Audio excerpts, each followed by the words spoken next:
Hello everyone, my name is Anime Mike, and today I'm going to be revisiting the subject of furries. I know I only talked about this subject a few months ago, but whenever I look back at that video, I can't help but think, wow, that's pretty bad. It doesn't help that it's the most viewed video on my channel either. Today, I just want to go over some things again and hopefully give more description and detail this time. Hopefully, this will be my last video about furries for a very long time. In this video, I'm going to be talking about some pretty mature things like fetishes and pornography. So from here on out, don't get mad at me if your parents overhear what I'm talking about. Yeah, I know my subscribers aren't that old. I've been wanting to remake some of my older videos for a while, and I'll probably do this for other ones as well. However, that doesn't mean I'm not going to make any new content anymore. These remakes will most likely be pretty far apart in uploads with tons of new content in between. With that out of the way, let's get right into the video.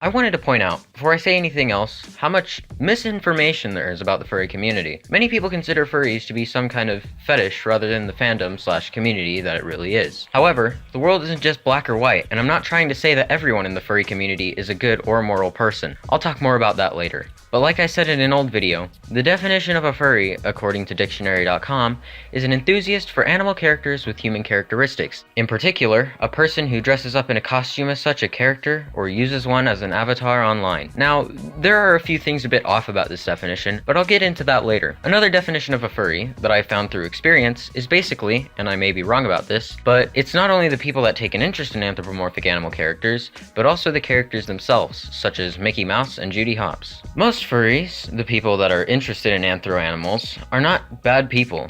Many people consider them to be outcasts and creeps, but that's just untrue. Furries, against popular belief, are just normal people like you and me. I've met a lot of really good friends of mine that have come out as furries. This video is targeted towards people against furries.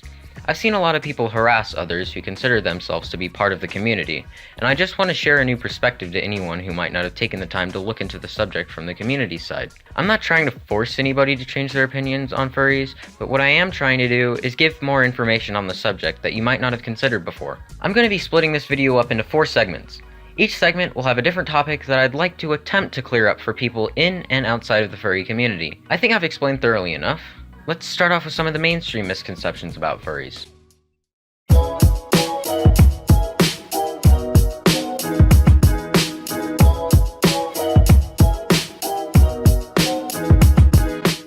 There are a lot of reasons that people might dislike furries. One of them being a topic that is very well known throughout the community as far as I know. That topic being an old episode of CSI titled Fur and Loathing. CSI was a very popular show that hundreds, if not millions of people watched. Their influence on people was incredibly powerful, especially on fans of the show. The way they portray the community of furries in this episode is almost completely negative. Basically summing it up to, it's a gross, shady fetish, which, as you can probably guess, damaged the reputation of the community immensely. Everything about this episode is so poorly researched and produced. You can tell the writers of this episode probably just looked up a fake nudist article about furries and used that as a base for their script. I mean, look at this picture.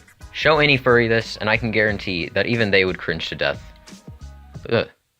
This episode only focuses on the extreme minority of the community and completely disregards the actual normal part of it completely. Even then, they're still pretty far off. If you want to learn more about this video from the community side, I suggest you watch this video from however you pronounce this. I don't know. They go into a lot more detail about the episode than I ever could. I'll leave a link in the description, as well as in whatever you call this thing in the top right corner. Another thing that people dislike furries over is due to the costumes, or fursuits as people like to call them. I would like to point out that according to a survey done in 2011, only about 10 to 15% of the entire furry community actually own a fursuit. That being said, I can understand why many people call fursuiting cringy, although in some cases I agree, in other cases I don't. Everyone that owns a fursuit uses it differently, whether that be scaring people, using it for YouTube, or even using it for charity purposes. A lot of the cringy furries that you see in cringe compilations are an extremely tiny fraction of how the entire community actually is. Think of fursuiting as a sort of role-playing. It's kind of like dressing up as your favorite character from a piece of media and pretending like you're them. Or not. sometimes you might just want to look like them. Something that I would like to quickly mention is the role-playing itself. Role-playing in general has gained quite a bad reputation for being super cringy, and has even gotten a few memes from its cringiness too. Like I've said time and time again in my videos, nobody is exactly the same, and you shouldn't judge one person by the actions of another person. Everything can be used for good or bad, and you should judge people by their own actions. This applies to roleplays as well. We all know about cringy roleplays, but there are also a lot of roleplaying places and stories that are quite interesting to watch, actually. Now that that's over with, let's get on to the next segment.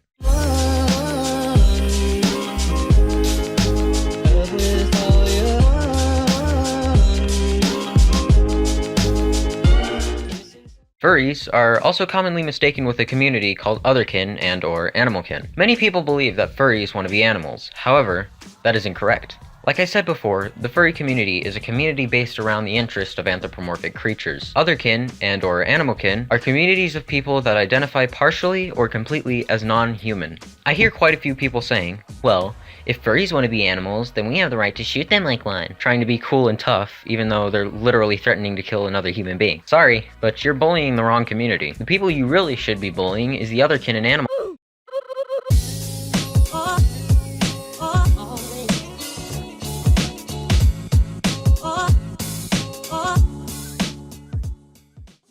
There are probably some people out there that may be telling me, oh my god, Michael, you're defending dog fuckers. I bet you fuck dogs too, you dog fucker. Which brings me to the topic I want to discuss. One of the things that is occasionally said about the community is that they are some kind of cult or something that likes to have sex with animals. This is so wrong, it's not even funny. I can't speak for everyone in the furry community, nor can I speak for everyone in any community, but the majority of furries have absolutely no interest in having sex with animals, and according to wikifur.com, only about 41% of furries are at all sexually attracted to anthropomorphic creatures.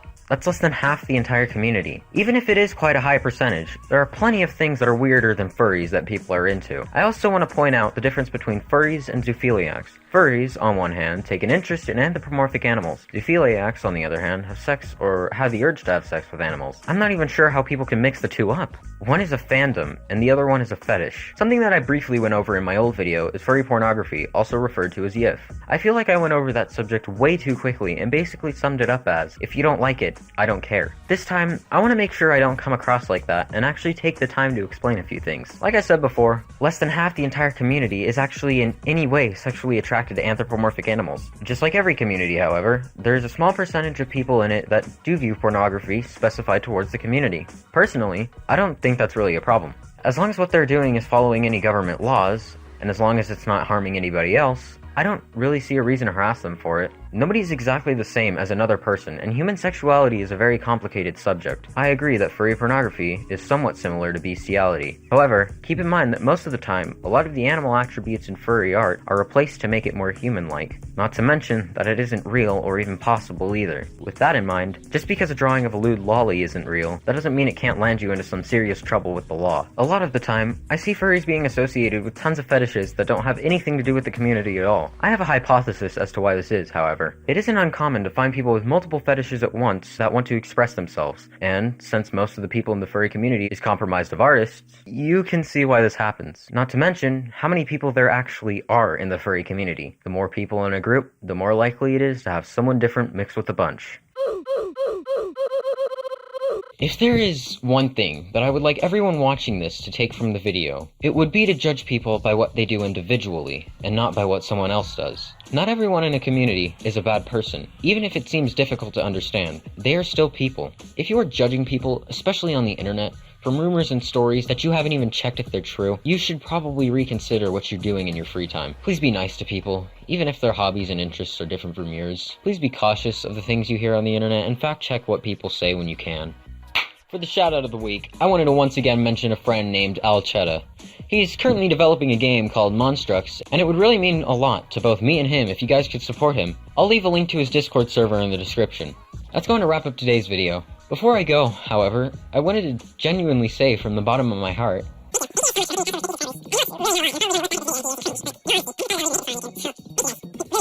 and remember, if you like my videos, consider subscribing. If you have any suggestions on what I should talk about next, feel free to comment down below. If I got any information wrong in any of my videos, please tell me in the comments so I can learn from my mistakes and better myself as a person. I hope you all enjoyed this video, and I hope you all have a wonderful rest of the day. I've been wanting to remake some of my older video. I've been wanting to remake some of.